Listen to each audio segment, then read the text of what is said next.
ma santé m'a obligé de me tourner vers ce type de médicament, appelons-le tel que de cette façon, parce que les médicaments traditionnels ne me permettaient pas de soulager toutes les crampes que j'avais.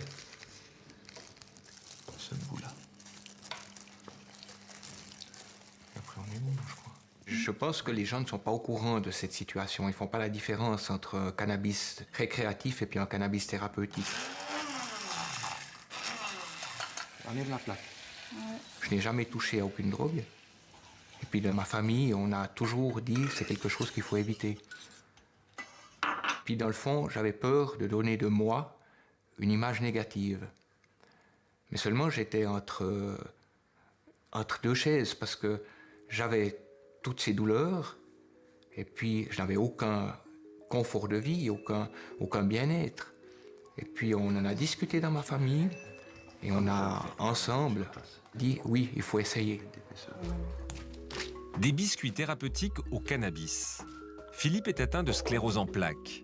Il fait partie des malades qui ont découvert les vertus médicinales de l'herbe à la clinique bernoise Montana.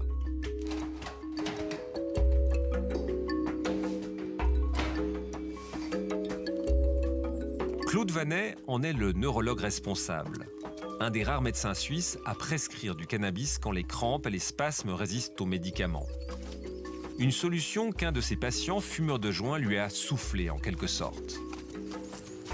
Je n'avais jamais entendu parler de cette possibilité, puis je me suis dit, OK, on va faire un test, vous fumez votre joint, je vous examine avant et après. J'ai pris mon chef de clinique pour qu'on puisse un peu objectiver, et j'étais vraiment émerveillé de voir un patient qui était extrêmement raide, qu'on n'arrivait presque pas à bouger, qui, après avoir fumé son joint, avait des membres qui étaient beaucoup plus relaxés, et il pouvait même plus facilement se tourner dans sa chaise roulante, monter sur le lit d'examen.